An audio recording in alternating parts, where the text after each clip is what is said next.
राधे राधे दोस्तों, आप सभी को कान्हा जी के छठी की हार्दिक शुभकामनाएं। कान्हा जी आप सभी की मनोकामना पूरी करें। इसी के साथ हम वीडियो की शुरुआत करते हैं। दोस्तों, आज आपको वीडियो में विस्तार से बताने वाले हैं कि साल 2025 में कान्हा जी की छठी यानी कि लड्डू गोपाल की छठी कब मनाई जाएगी।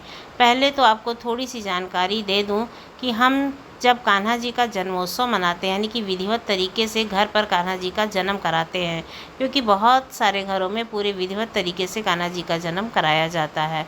तो अगर हमने कान्हा जी का जन्म कराया है तो पूरे विधि विधान के साथ में छठी भी अवश्य करानी चाहिए।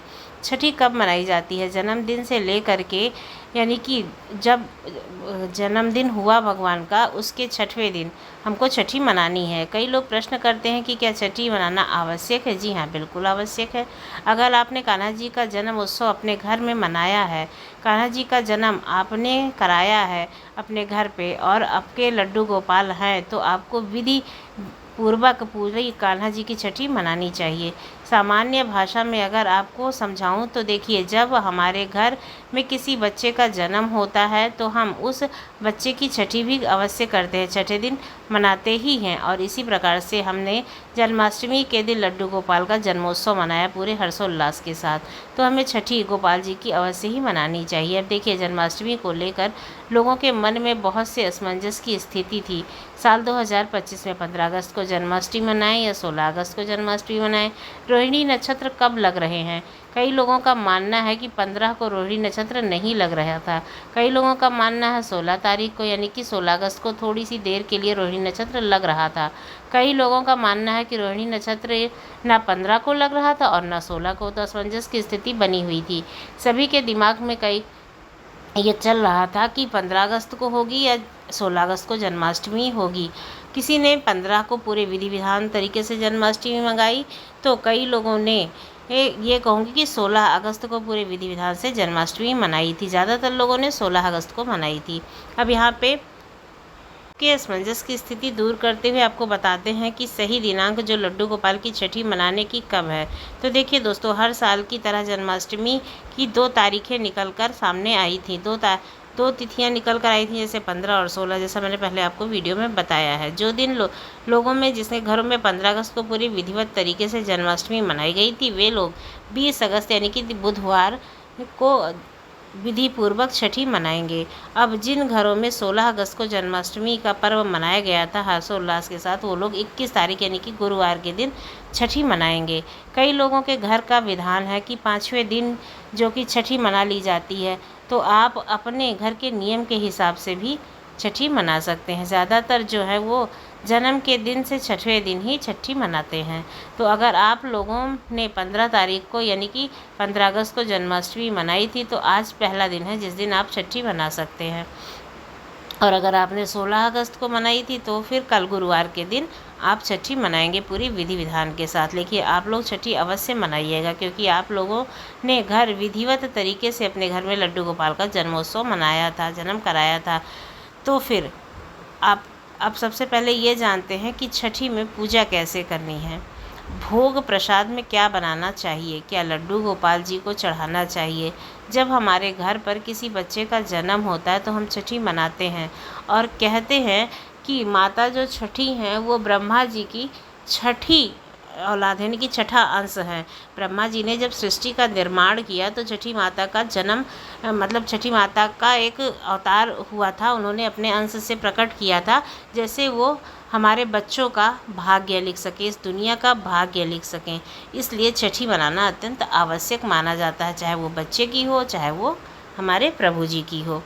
तो इस दिन कढ़ी चावल बनाना आवश्यक माना जाता है। कहते हैं कि जो भगवान श्री कृष्ण की छठी होती है उस दिन कढ़ी चावल बनाया जाता है। एक तो दही और बेसन सात्विक माना जाता है, तो इसलिए भी कढ़ी चावल बनाने का विधान है। हमारे यहाँ की बात करें तो कढ़ी चावल, पूड़ी, पकौड़े वगैरह जो भी आप बनाते हैं, कोई मिठाई है उससे बना सकते हैं। अगर आप कुछ नहीं करना चाहते तो मिठाई ही लाकर भोग लगाएं, लेकिन छठी अवश्य मनाएं। अगर आप खीर बना सकते हैं तो आप खीर बनाएं। आप पंचामृत बना सकते हैं तो पंचामृत बनाइए। ये आप पर निर्भर करता है और आपके घर के रीति रिवाज पर निर्भर करता है, आप कितने तक करना चाहते हैं ये भी निर्भर करता है। आप चाहें तो कढ़ी चावल, पूड़ी, पकौड़ा, खीर सब बना सकते हैं, लेकिन भगवान को नहलाने के लिए ख़ास तौर पर पंचामृत का उपयोग किया जाता है। अगर आपके पास पंचामृत नहीं है तो आप जल में थोड़ा सा गंगा जल मिलाकर भी भगवान को स्नान करा सकते हैं। लड्डू गोपाल को माखन मिश्री का भोग लगाया जाता है। ये बहुत ही महत्वपूर्ण है। छठी वाले दिन आपको क्या करना है, स्नान आदि करके साथ में स्वच्छ वस्त्र धारण करना है और आपको सबसे पहले लड्डू गोपाल जी को स्नान कराना है। पंचामृत से आप स्नान करा सकते हैं। पंचामृत में दूध, दही, घी और शक्कर इत्यादि से आप स्नान कराइए। आपको पीले नए वस्त्र पहनाने हैं। पीले का खास ध्यान रखना है कि वस्त्र पीला ही होना चाहिए और फिर उनको भोग इत्यादि लगाइए। माखन मिश्री का जो है वह भोग आप लगा सकते हैं। छठी वाले दिन हवन कुछ लोग कराते हैं। अगर आप हवन नहीं करा सकते हैं तो भगवान की आरती अवश्य करें। इस तरह से आप बहुत ज़्यादा बड़ी पूजा नहीं होती है, आप आराम से अपने घर में छठी का पूजा कर सकते हैं। तो देखिए, भगवान भाव के भूखे होते हैं। भगवान यह नहीं देखते हैं कि आप 56 प्रकार के भोग लगा रहे हैं। आपने उनको 2 प्रकार का भी भोग लगाया है, अपनी सामर्थ्य के अनुसार, अपने हिसाब से, अपने मन के भाव से। तो बस भगवान के लिए उतना ही पर्याप्त माना जाता है। प्रश्न ये उठता है, बहुत सारे लोग ये भी जानना चाहते हैं कि भगवान की जो छठी है वो सुबह करें या शाम को करें, छठी पूजा कब होती है। तो जो बहनें कहीं वर्किंग है, यानी कि कहीं नौकरी करती हैं, कामकाजी हैं, उनको शाम को ही समय मिल पाता है, तो फिर वो शाम को अपने ऑफिस से आकर के करा सकती हैं। जो सुबह हैं वो स्नान आदि करके साफ स्वच्छ वस्त्र धारण करें। लड्डू गोपाल को किसी भी लकड़ी के, मतलब जैसे चौकी है, उस पर लाल या पीला कपड़ा बिछा करके बिठाएं। फिर पंचामृत से स्नान आदि करा करके कढ़ी, चावल और माखन मिश्री का भोग विधिवत तरीके से लगा लेना चाहिए, जैसे कि मैंने आपको बताया ही है। फिर घी का दीपक जला करके आरती करनी है। आइए जानते हैं कि भगवान की छठी क्यों मनाई जाती है, इसके पीछे कथा क्या है। कथा के अनुसार भगवान श्री कृष्ण के एक परम भक्त थे जिनका नाम था कुम्भन दास। उनका एक बेटा था रघुनंदन। कुम्भन दास के पास भगवान श्री कृष्ण का चित्र था जिसमें वह बांसुरी बजा रहे थे। कुम्भन दास हमेशा भगवान श्री कृष्ण की पूजा आराधना में लीन रहते थे। वे कभी भी अपने प्रभु को छोड़कर कहीं नहीं जाते थे। एक बार कुम्भन दास को वृंदावन में भागवत कथा के लिए बुलाया आया। पहले तो कुम्भन दास ने जाने पर मना कर दिया, परंतु लोगों के आग्रह करने पर वे भागवत में जाने के लिए तैयार हो गए। उन्होंने सोचा कि पहले वे भगवान श्री कृष्ण की पूजा करेंगे और फिर भागवत कथा करके अपने घर वापस लौट आएंगे। इस तरह से उनका पूजा का नियम भी नहीं टूटेगा। भागवत में जाने से पहले कुम्भन दास ने अपने पुत्र को समझाया कि उन्होंने ठाकुर जी के लिए प्रसाद तैयार किया है और वह ठाकुर जी को भोग लगा दे। कुम्भन दास के बेटे ने भोग की थाली ठाकुर जी के सामने रख दी और उनसे प्रार्थना की कि आकर भोग लगा लें। रघुनंदन को लगा कि ठाकुर जी आएंगे और अपने हाथों से भोजन ग्रहण करेंगे।